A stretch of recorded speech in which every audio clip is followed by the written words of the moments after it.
ఆధునిక సమాజంలో సమస్యల రూపం సమూలంగా మారిపోయింది. కానీ అడవుల్లో ఉన్న ఉద్యమ నాయకులు మాత్రం గత భూస్వామ్య పెట్టుబడిదారీ భావాజాలంలోనే కొనసాగుతున్నారు. గ్లోబలైజేషన్ అడవులకు చేరుకుంటున్న తరుణంలో అడవుల్లో గిరిజనులే లేకుండా పోతున్నారు.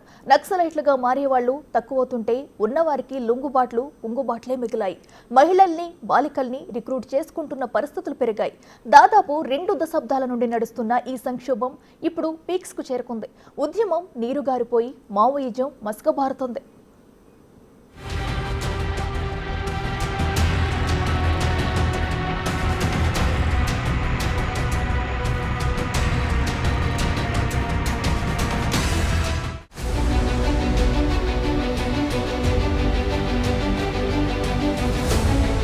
దాదాపు 5 దశాబ్దాల తరువాత అనేక ఒడిదుడుకులను తట్టుకుని నిలబడిన మావోయిస్టు ఉద్యమం ఇప్పుడు దాని చివరి దశను చేరుకుంటోంది. ఎన్కౌంటర్ ఘటనలు, లొంగిపోతున్న మావోయిస్టులు, అరెస్ట్ అవుతున్న మావోయిస్టుల సంఖ్య పెరుగుతున్న కొద్దీ నక్సలైట్లు తగ్గిపోతున్నారు.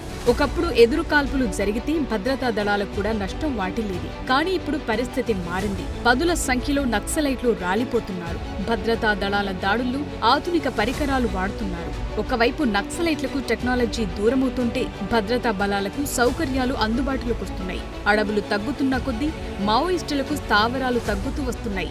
పర్యావరణ పరిరక్షణ, పర్యాటకం పేరుతో కారడవుల్లోనూ కాటేజ్లు వస్తున్నాయి. మరోవైపు రాను రాను నక్సలైట్ల సంఖ్య తగ్గుతుంటే ఉద్యమంలో 1990ల మధ్యకాలం నుండి కొత్త రిక్రూట్మెంట్లు జరగట్లేదు.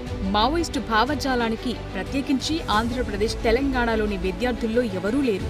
సమైక్య ఆంధ్రప్రదేశ్లో 2004లో రాడికల్ స్టూడెంట్స్ యూనియన్ నిషేధం తరువాత రిక్రూట్మెంట్లపై పెద్ద దెబ్బ పడింది. ఒక విధంగా ఉద్యమంలో చేరటానికి మనుషులే కరువయ్యారు.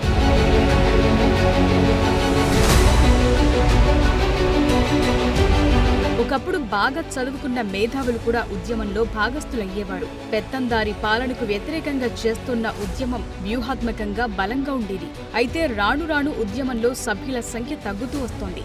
ఏ పెట్టుబడిదారి గ్లోబలైజేషన్ కు వ్యతిరేకంగా మావోయిస్టులు పోరాటం చేశారు.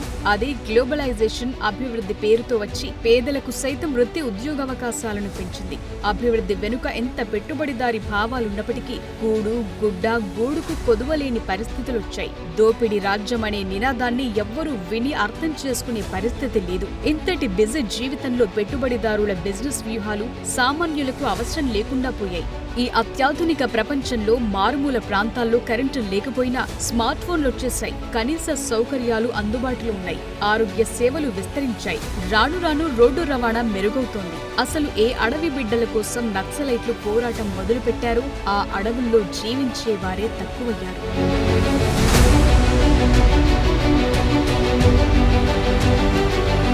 చదువుకుంటున్న ఆదివాసీ యువతంతా వృత్తి విద్యల కోసం నగరాల బాటపట్టారు. నిరక్షరాస్యులు, అవకాశాలకు దూరమైన వారు తప్ప అడవుల్లో నివసించేవారే తక్కువయ్యారు. దీంతో ఉద్యమంలో నుండి వెళ్లిపోయేవారే తప్ప కొత్తగా వచ్చేవారు లేరు.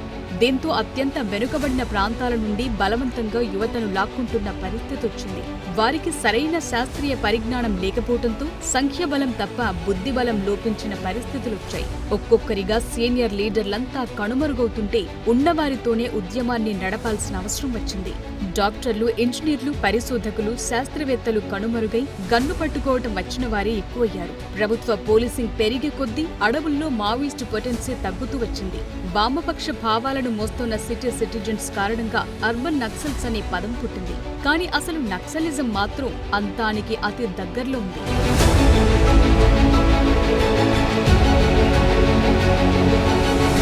పట్టణాలకు దగ్గరగా ఉన్న మైదాన ప్రాంతాల్లో Dandakaranya special zonal committee, Andhra Odisha border special zonal committee, Telangana రాష్ట్ర ప్రత్యేక జోనల్ కమిటీ వంటి కీలకమైన గ్రూపులకు ఉద్యమం అత్యంత కష్టంగా మారింది. మహారాష్ట్ర, తెలంగాణ, ఛత్తీస్గఢ్, జార్ఖండ్, బెంగాల్, ఒడిశా, మధ్యప్రదేశ్ వంటి త్రిరాష్ట్ర సరిహద్దు జంక్షన్లలో మావోయిస్టుల ఉనికి ఇప్పటికీ ఉన్నప్పటికీ అవి కూడా బలహీనంగా మారుతున్న పరిస్థితులు కనిపిస్తున్నాయి. 2011లో దండకారణ్య స్పెషల్ జోనల్ కమిటీ రూపొందించిన ఒక నివేదికలో ఈ ప్రాంతంలో ఉద్యమం స్తబ్దత స్థాయికి చేరుకుందని పేర్కొంది. దీన్ని 2013-14లో సెంట్రల్ కమిటీ కూడా ఆమోదించింది.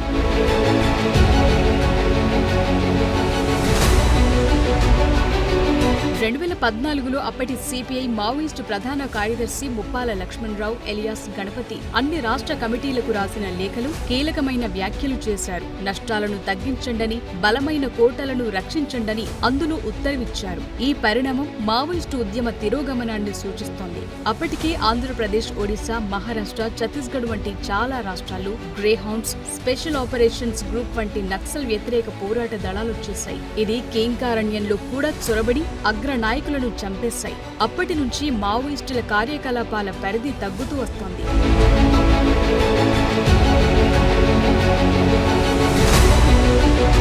ఇక సమస్యలు లేకపోవటం కూడా ఉద్యమంపై ప్రభావం చూపింది. మావోయిస్టులు ఇప్పటికీ భూ సంస్కరణలు, వర్గశత్రువు భావననే పట్టుకుని ఉన్నారు. అయితే ప్రస్తుతం భూస్వాములు రైతుల భూమిని ఆక్రమించుకునే సమస్యలు తగ్గిపోయాయి. ప్రస్తుతమున్న పరిస్థితుల మధ్య దాదాపుగా వర్గశత్రువు భావన బయటకు కనిపించే పరిస్థితులు లేవు. ఇక అడవిలో ఉండి పోరాడే కొత్త సమస్యలు కూడా పెద్దగా కనిపించట్లేదు. కొన్ని చోట్ల బాక్సైట్ తవ్వకాల సమస్య వంటి మైనింగ్ అంశాలు ఉద్యమానికి జీవం పోసే అవకాశం ఉంది. అయితే అక్రమ మైనింగ్ పై ప్రభుత్వాలు తీసుకుంటున్న చర్యలు ఆ సమస్యను కూడా తగ్గిస్తుంది.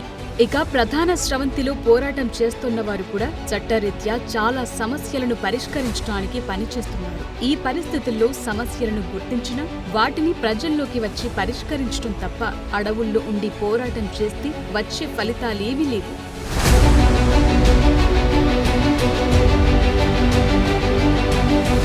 ఇప్పటికైనా ఏవైనా రిక్రూట్మెంట్లు జరుగుతున్నా మావోయిస్టులు పూర్తిగా గిరిజన ప్రాంతాలపై ఆధారపడి ఉన్నారు. అది ఆంధ్ర, ఒడిశా బార్డర్లో, లేదంటే ఛత్తీస్గఢ్, మహారాష్ట్ర, బీహార్, జార్ఖండ్లలో ఉంటుంది. గతంలో ఈ ప్రాంతాల్లో మావోయిస్టులు మాత్రమే పరిష్కరించే సమస్యలను ఇప్పుడు తరువాతి తరంలోని మధ్యతరగతి నాయకత్వంలో గిరిజన ప్రజలు బలంగా మారారు. మైదాన ప్రాంతాల ఆధిపత్యాన్ని ప్రశ్నించే స్థాయికొచ్చారు. ఇలాంటి పరిస్థితుల మధ్య ఒకప్పుడు పదుల సంఖ్యలో ఉన్న కేంద్ర కమిటీ బలం ఇప్పుడు వేళ్లపై లెక్కపెట్టే స్థాయికొచ్చింది. ఇందులో కూడా దాదాపు 60 ఏళ్లు పైబడిన నాయకులే ఉన్నారు. వీరిలో ఎక్కువ మంది వివిధ వ్యాధులతో బాధపడుతున్నారు. వారిలో కూడా దాదాపు 70% మంది ఏపీ, తెలంగాణకు చెందినవారు. వీరిలో చాలా మంది చనిపోయారు కూడా. మధ్యస్థాయి నాయకత్వం కూడా బలంగా లేదు. ఏది ఏమైనప్పటికీ మావోయిస్టు ఉద్యమానికి కాలం చెల్లింది. నానాటికి పెరుగుతోన్న లొంగుబాట్లతో శాంతి చర్చలు చేసే పరిస్థితి కూడా లేదు. ఇక పోరాటమంటారా? దాని రూపం మార్చుకుని చాలా కాలమైంది. బూటకమైన, నాటకమైన అది ప్రజాస్వామ్యబద్ధంగానే జరుగుతుందనే రాజకీయం పెరిగింది. అందులో నుండి సమస్యలను పరిష్కరించాలి తప్ప అడవుల్లో ఇక స్థానం లేదన్నది స్పష్టంగా కనిపిస్తోంది.